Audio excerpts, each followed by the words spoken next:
Firman Tuhan yang jadi renungan kita pada pagi hari ini tanggal 15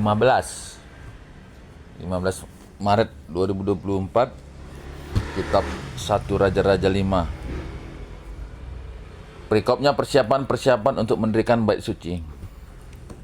Hiram, Raja Tirus, mengutus pegawai-pegawainya kepada Salomo karena didengarnya bahwa Salomo telah diurapi menjadi raja menggantikan ayahnya, sebab Hiram senantiasa bersahabat dengan Daud. Lalu Salomo mengutus orang kepada Hiram dengan pesan, "Engkau tahu bahwa Daud ayahku tidak dapat mendirikan sebuah rumah bagi nama Tuhan Allahnya, oleh karena musuh-musuhnya memerangi dia dari segala jurusan sampai Tuhan menyerahkan mereka ke bawah telapak kakinya. Tetapi sekarang Tuhan Allahku telah mengaruniakan keamanan kepadaku di mana-mana, tidak ada lagi lawan dan tidak ada lagi malapetaka menimpa. Dan ketahuilah, aku berpikir-pikir hendak mendirikan sebuah rumah bagi nama Tuhan Allahku, seperti yang dijanjikan Tuhan kepada Daud ayahku. Demikian anakmu yang hendak kududukkan nanti di atas tahtamu menggantikan engkau, dialah yang akan mendirikan rumah itu bagi namaku. Oleh sebab itu, perintahkanlah orang menebang bagiku pohon-pohon aras dari gunung Libanon, dan biarlah hamba-hambaku membantu hamba-hambamu, dan upah hamba-hambamu akan kubayar kepadamu seberapa juga kau minta, sebab engkau tahu bahwa di antara kami tidak ada seorang pun yang pandai menebang pohon, sama seperti orang Sidon." Maka segera sesudah Hiram mendengar pesan dari Salomo itu, ia sangat bersuka cita serta berkata, "Terpujilah Tuhan pada hari ini, karena Dia telah memberikan kepada Daud seorang anak yang bijaksana dan mengepalai bangsa yang besar ini." Ya, sampai sini. Jadi proses perjalanan kepemimpinan Salomo sebagai raja di Israel, setelah dia mempersiapkan kerajaannya, memperkokoh kerajaannya, kemudian dia sudah mengatur bagaimana proses penyiapan segala sesuatu, perjalanan kerajaan, dan kemudian Salomo juga cukup terkenal dengan hikmatnya sampai kemana-mana, melebihi dari orang-orang yang bijaksana pada zaman itu, dan juga pernah menyelesaikan satu kasus besar ya, tentang dua orang yang kehilangan anaknya. Dan kemudian pada perikop ini kita melihat bagaimana Salomo ingin mendirikan bait Allah. Nah, jadi dia meminta bantuan dari Raja Tirus, ya, sahabat orang tuanya. Dan dalam perikop ini kita lihat Raja Tirus merespon. Nah, tentu menjadi perenungan bagi kita adalah bagaimana seorang raja Salomo yang ingin mendirikan bait suci, rumah Tuhan. Nah, yang mungkin menjadi renungan bagi kita, ada satu pendakwah ya, orang Islam di hadapan semua polisi-polisi, yang intinya dia bilang mestinya polisi-polisi itu sangat, ya, mestinya dia bersyukur oleh karena dia punya jabatan diangkat oleh pemerintah untuk menjadi polisi, ya tentu ada penghasilannya.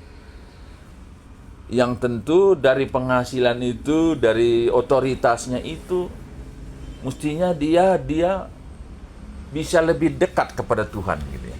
Bisa lebih dekat kepada Tuhan. Dan itu yang kita lihat di perikop ini. Seorang Salomo yang adalah raja, dia mendirikan bait Allah. Ini kan satu contoh bentuk bagaimana kerinduan kedekatan Tuhan atau Salomo dengan Tuhan. Jadi dengan jabatannya, kekayaannya yang dibilang di sini dia minta bantuan Raja Tirus itu supaya orang-orangnya itu bisa menebang pohon lah, karena cuman mereka yang bisa ahli menebang pohon. Orang Israel tidak pintar menebang pohon karena kerjanya cuman kalau nggak bertani ya beternak itu aja, nggak pintar. Dan dia bilang upah akan kubayar seberapa saja yang kau minta. Nah jadi itulah yang ada pada Salomo, dan apa yang ada padanya itu dipakai untuk membangun satu bait Allah.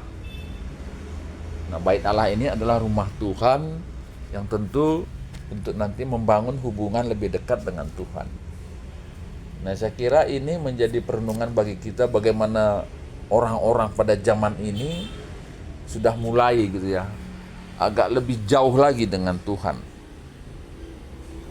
Mulai jauh, orang sudah mulai berpikir dengan akalnya gitu ya. Orang tidak lagi berharap kepada iman, bagaimana Tuhan memberikan berkat bagi orang-orang yang taat. Tapi orang lebih percaya bahwa berkat itu ada ketika orang itu bekerja keras, orang itu punya pendidikan tinggi, punya relasi yang dekat dengan orang-orang penting, pejabat pemerintah. Nah Alkitab ini tidak menjelaskan itu.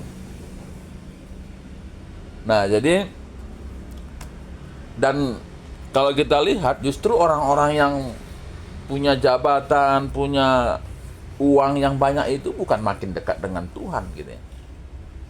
Bukan makin dekat dengan Tuhan. Salomo ini dia memberikan uang, upah itu kepada orang itu untuk membangun satu rumah.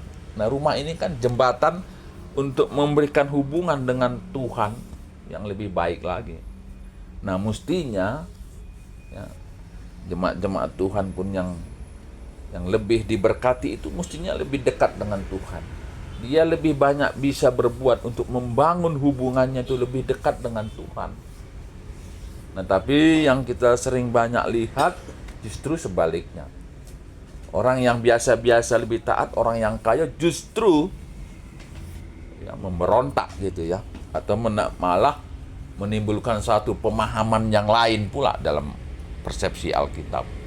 Dan lebih parah lagi kalau dibilang bahwa ya Alkitab ini nggak cocok lagi, jangan sekarang. Nah itu lebih ekstrim lagi ya, berlawanan.